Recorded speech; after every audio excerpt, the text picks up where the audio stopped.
New Jersey. So we have two indictments for Donald Trump. We have one in Manhattan, one around the Mar-a-Lago documents, both serious in their own regards. Potentially more coming around January 6th and in the state of Georgia. How serious do you believe these cases are against him? And how much trouble, just as a practical question, how much legal trouble is he in? Is there jail time in his future? How are you looking at all this? All right, let's separate the two that are existing. On the Manhattan DA side, I think it was a stupid indictment to bring. I just read what you said, so like... The Manhattan DA's job is to protect the lives and the property of... They go get their money one way or another, you know what I'm saying? They gonna make sure that there's somebody buying their products. Of the people of the borough of Manhattan. If you walk around here, as I have and you fellas do, I don't know how indicting Donald Trump on a 7-year-old payment to a porn star makes us any safer in Manhattan, and we need to be safer. And I think ultimately, even if he's convicted of those charges, and by the way, I think he committed the underlying conduct. I'm not disputing that. But when you're a prosecutor, you have discretion to decide, like, is this a case that I really want to bring? Think about the resources Alvin Bragg is using to bring this case when we have people being killed. It's mainly from Mediaite. This platform, Mediaite, they be playing mad advertisements.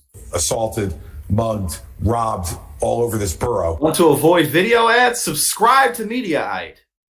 No, not yet. I ain't paying for that yet. I will sooner or later if I keep using this site, but not yet. To a point where people like, is this a case that I really want to bring? Think about the resources Alvin Bragg is using to bring this case when we have people being killed, assaulted, mugged, robbed all over this borough, to a point where people don't want to come here anymore.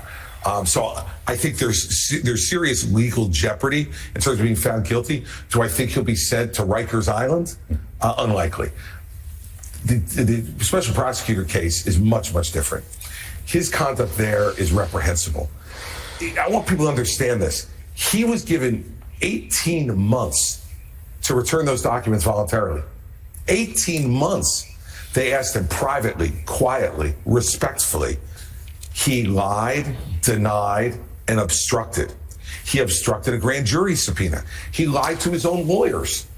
Hid documents from his own lawyers so that they wouldn't turn over documents to the government. And then even the documents he gave them, he said, by the way, you see some bad ones in there, pluck them out before you give them to the government, right? And then ultimately complains, I saw in a post he put up yesterday, that the raid on his home was a violation of his... Talk something Tuesday, you know what I'm saying? And we got the bomb loaded, we got the bomb ready, and we gonna hit it in a few, you know what I'm saying?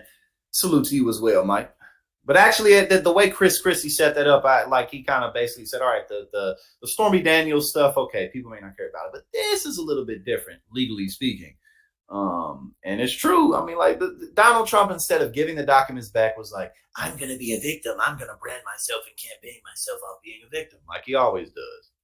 Fourth Amendment rights. Well, he generally has really crappy lawyers. So let me give him a little advice. When they get a court order from a United States District Court judge, it's not a violation of your Fourth Amendment rights. And in fact, if you had done the simple thing that I think almost any other American would have done, which would have been to give the documents back, he wouldn't be prosecuted. He's in big trouble there. And if he takes this case to trial and he's convicted, which based upon what I've seen in the indictment, I believe he would be, then he's facing jail time.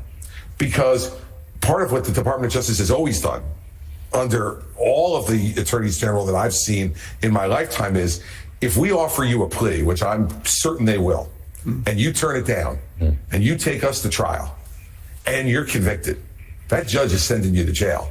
And I think that's what he goes to bed every night thinking. Every night. And all this bravado and everything else, I've known him for 22 years. When I was doing these cases in New Jersey, and I would put political figures in jail, he would say to me, I could never do that. I could never go to jail.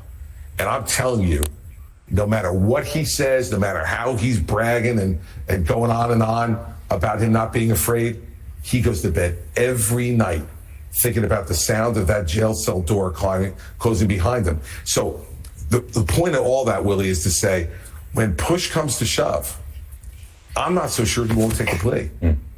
Because if that's the only way he knows he can avoid prison, I think he just may. And that's what Republican voters need to think about. You could be confronted with that issue with someone who maybe even is your party's nominee. There's no reason for us to give Joe Biden that type of tilted playing field to play on.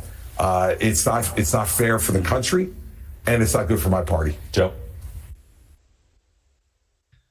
With the Arlo Pro 5. Yeah, and again, how avoidable all of this was if he would have just given back the documents when they asked for them, and he had 18 months to do it.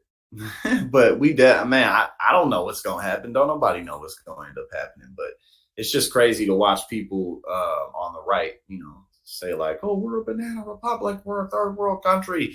Joe Biden, this is Joe Biden, a plot by Joe. No, Donald Trump did what he did, and then